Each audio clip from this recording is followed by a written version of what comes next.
Hai teman-teman, kali ini saya mau berkunjung ke Masjid Gede Mataram, Kota Gede.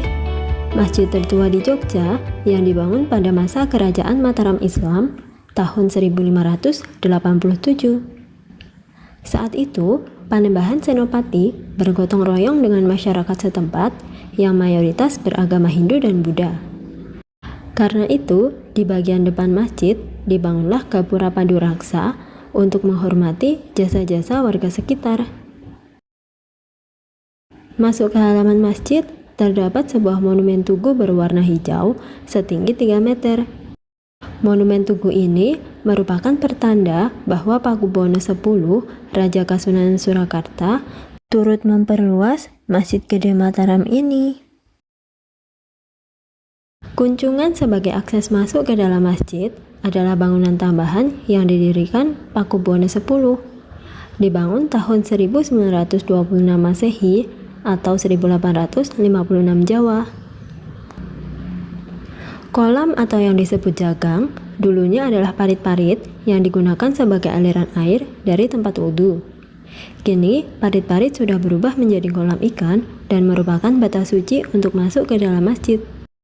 Masjid Mataram ini adalah dulu pendirinya Ki Ageng Pemanahan dan putranya Panembahan Senopati.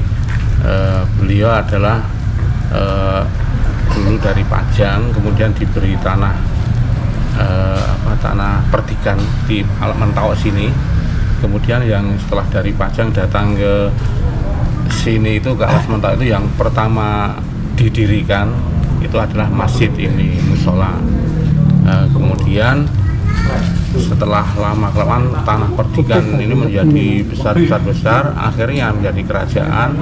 Kemudian Pajang runtuh, berdiri kerajaan Mataram Islam menjadi cikal bakal keraton-keraton Solo dan Jogja. Karakteristik bangunan dari Masjid Kota Gede bergaya Jawa tradisional yang berbentuk limasan, terbagi menjadi 2 ruang, yaitu serambi dan bagian inti. Bagian inti ruang masjid terdapat 4 tiang soko guru dari kayu jati utuh yang memiliki makna sholat, zakat, puasa, dan haji. Ada pula sebuah mimbar tua, hadiah dari Sultan Palembang kepada Sultan Agung.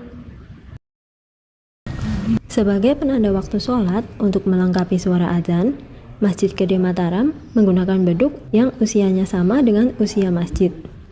Konon, beduk yang diberi nama Kiai Dondong ini merupakan hadiah dari Nyai Pringgit yang berasal dari desa Dondong, Kulon Progo. Sebagai bentuk balas jasa, keturunan Nyai Pringgit diperkenankan bermukim di sekitar masjid yang kini dikenal dengan Dondongan.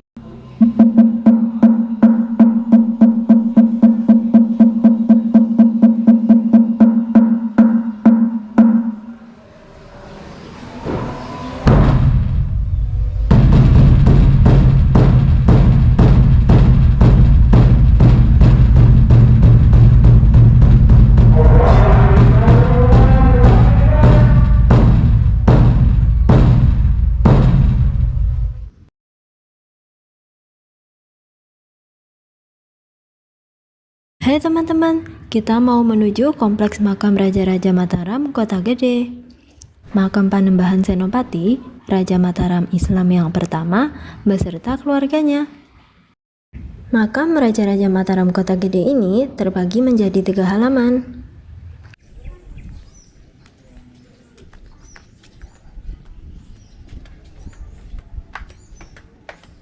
Halaman pertama untuk tempat penjagaan abdi dalam Yogyakarta dan Surakarta. Terdapat sebuah bangsal bernama Bangsal Duda yang kini digunakan sebagai tempat penjualan pakaian adat Jawa dan juga souvenir.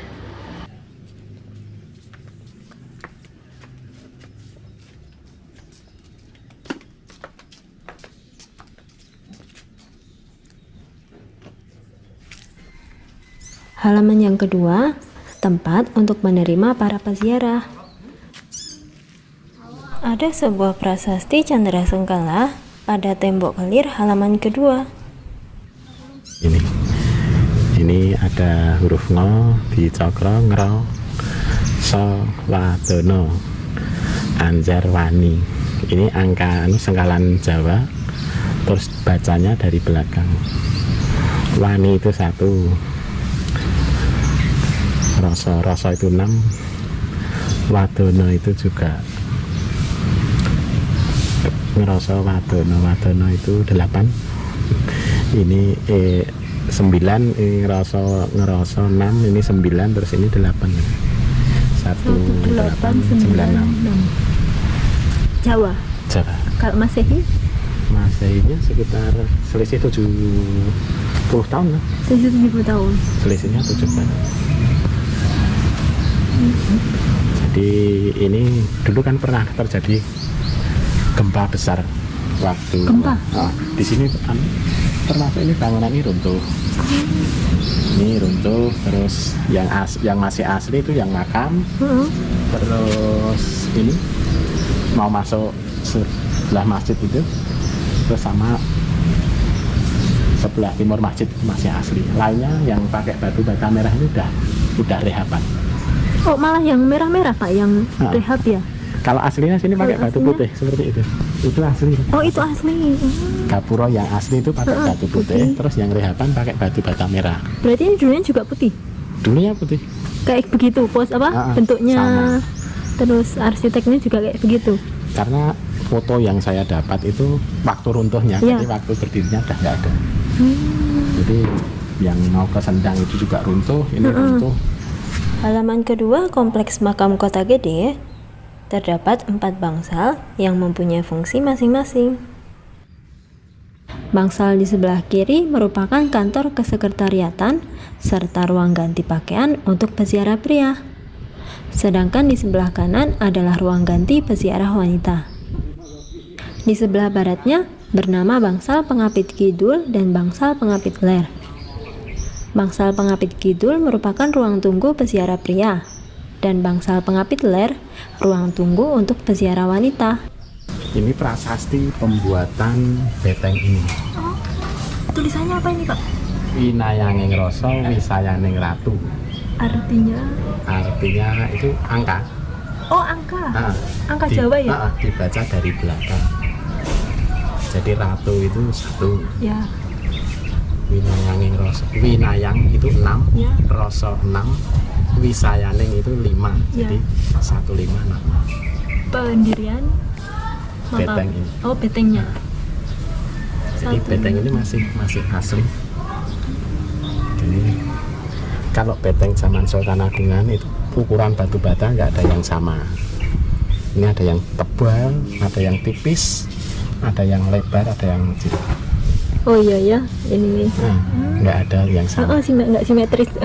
Karena ini mungkin batu bata dari Bantul lebar, terus yang dari Sleman kecil. Jadi ini kan upeti.